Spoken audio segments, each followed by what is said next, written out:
আসসালামু আলাইকুম everyone, welcome to my another blog. কবুতরগুলোকে আমি খাবার দিয়ে দিয়েছি। আল্লাহর রহমতে আমার কবুতরগুলো এখন খাবার খাওয়াতে ব্যস্ত হয়ে পড়েছে। কিন্তু আমার সিরাজি নটটা অনেক অ্যাক্টিভ মাশাল্লাহ, কিন্তু এই কবুতরটা ডাকাডাকি করে, উড়াউড়ি করে, এই খাবারে তেমন একটা মনোযোগ নেই। এমন না যে সে আবার অসুস্থ, সে কিন্তু অসুস্থ না মাশাল্লাহ, সে কন্ডিশন অনেক ভালো, অনেক ফিট একটা কবুতর। নটটা অনেক দিন ধরে সিঙ্গেল ছিল, এখন তাকে আমার বাসার যে ব্ল্যাক কালারের মাদি আছে ওটার সাথে পেয়ারিং করেছে আলহামদুলিল্লাহ। এরপর থেকে তার এই এই অবস্থা আর কি, মানে পাগলের মতো ডাকাডাকি করবে, উড়াউড়ি করবে, ছোটাছুটি করবে। যতক্ষণ না মাদিটা তার পাশাপাশি থাকবে ততক্ষণ তার শান্তি নেই, সে এমনই করতে থাকবে। এই তো মার্শাল্লাহ, দুজনকে কিন্তু খুব সুন্দর মানিয়েছে, দুইটাই কালো রঙের। মাদিটাও ভালো একটা ব্লাড লাইনের এবং আমার নটটাও ভালো একটা ব্লাড লাইনের।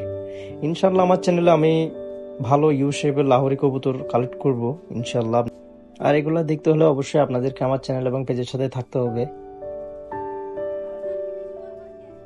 কারণ আমার অনেক ইচ্ছা, মানে যেগুলো অরিজিনাল লাহোরি ইউ শেপের একটু বড় সাইজের হয় ওগুলা পালন করার খুব ইচ্ছা ছিল। আস্তে আস্তে এগুলাও নিয়ে আসবো ইনশাল্লাহ। তার দুষ্টামি শেষ নেই, সে কিছুক্ষণ এই ছাদে তো এই ছাদে, এই গাছে তো এই গাছে, এই ডালে তো এই ডালে, তার এগুলা দেখতে দেখতে বিরক্ত পুরা। মাশাল্লাহ ছোট একটা বেবি আছে, যদিও এই বেবিটা ওদের না, এটা হচ্ছে আমার বাসায় একটা সিলভার সিরাজি আছে। ওই সিলভার সিরাজি নটটার সাথে কালো মাদি, এখন যেটা কালো নটটার সাথে পেয়ারিং করেছি ওই মাদিটার সাথে পেয়ারিং ছিল। আর এই দুইটা থেকে এই বাচ্চাটা আসছে।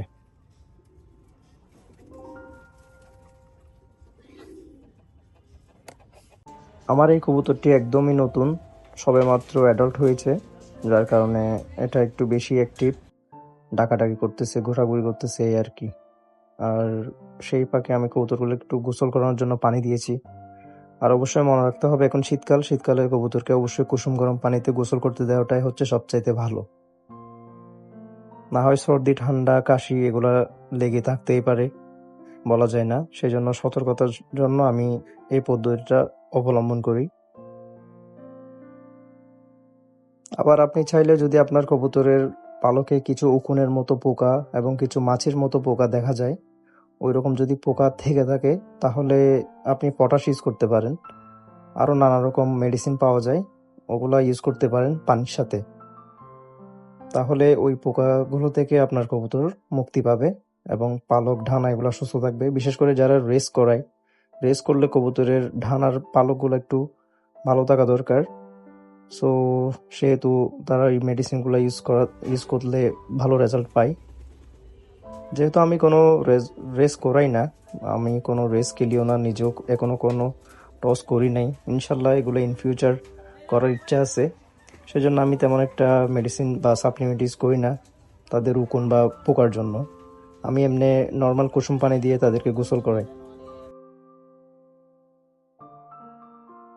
অনেক দিন ধরে বাসার আপডেট দেখায় না, এই তো এগুলা হচ্ছে ঘরের, মানে বাচ্চা ফুটেছে এবার, যদিও বাচ্চাগুলো রাখবো না, সেল করে দিব।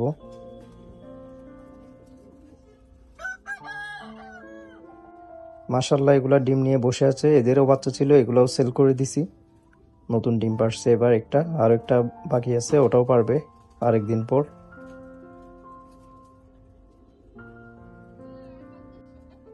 এদেরও বাচ্চা ছিল, বাচ্চাগুলোও সেল করছি এবং এরা দুইটা ডিম পেড়ে এখন উমে বসছে, ডিমে তাপ দিচ্ছে। মাশাল্লাহ আমার সব কবুতরগুলো এখন ভালো ডিম বাচ্চা করতেছে। এর আগে মল্টিং এ ছিল বিদায় ভালো একটা ডিম বাচ্চা করে নাই, বা ডিম দিলেও ডিম জমে নাই, ডিম ফেটে বাচ্চা উঠতে পারে নাই। এই আর কি প্রবলেমগুলো ফেস করছিলাম অনেক, আল্লাহর রহমতে এখন ঠিক আছে সবকিছু। আর আমার স্প্যানিশ পটারগুলো এখন ডিম দেয় নাই আর, দুইবার ডিম দিছে, ডিম ফেটে বাচ্চা বের হতে পারে নাই, বাচ্চাগুলো ডিমের মধ্যে মারা যায়। ইনশাল্লাহ দেখা যাক নতুনভাবে ডিম দিলে বাচ্চা পায় কিনা। মাশাল্লাহ নটটা সারাক্ষণ ডাকাডাকি করবে এবং কেউ হাত দিলে টোকরা টুকরি করবে, মারবে ঢানা দিয়ে। এই তো এরকম দুষ্টামি করতে থাকে এবং ডাকতে থাকে অলওয়েজ মাশাল্লাহ।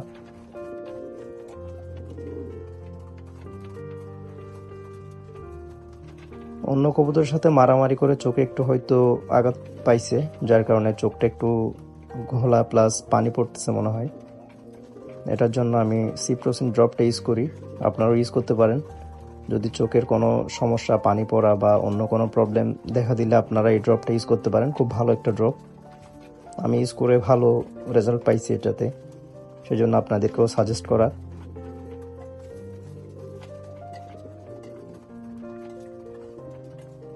ওভারঅল বাকি ফিটনেস আলহামদুলিল্লাহ ঠিক আছে, মাশাল্লাহ।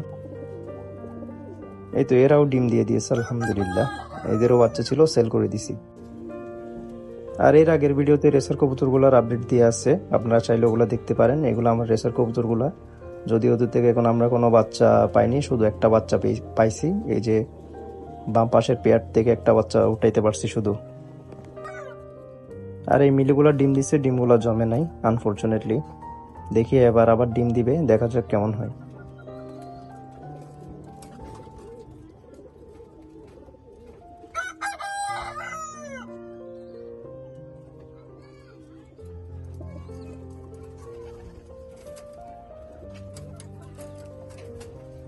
আমার বাসায় যে রেসার কবুতরগুলো ছিল সবগুলো এখনো আমি ব্রিডিংয়ে দিই নাই। যেগুলোকে দিয়েছি তাদের কাছে শুধু একটা বাচ্চা পাইছি, যদিও বাচ্চা দুইটা ওঠার কথা ছিল, কিন্তু একটা ডিমের মধ্যে মারা যায়, ওটা সার্ভাইভ করতে পারে নাই। যেটা সার্ভাইভ করা ছিল ওটা আল্লাহর রহমতে বড় হচ্ছে আস্তে আস্তে। দেখা যাক কেমন কোয়ালিটির হয়, কেমন উড়ে, কেমন রেজাল্ট করে এগুলা। ছোটোখাটো আমি টুর্নামেন্ট না খেললেও আমি এমনি ঘরে টস করব, উড়াবো ইনশাল্লাহ। ইন ফিউচার এগুলা করার ইচ্ছা আছে, দেখা যাক। আর বাকি ব্লাড লাইনের কবুতরগুলো তো এখনো এখানে কিছু কিছু মল্টিং আছে এবং কিছু কিছু এখনো পেয়ার করি নাই, এগুলো ইন ফিউচার পেয়ার করবো ইনশাল্লাহ। এই তো এই ছিল আজকের ভিডিও, ইনশাল্লাহ দেখা হবে পরবর্তী ভিডিওতে। আসসালামু আলাইকুম রহমতুল্লাহ।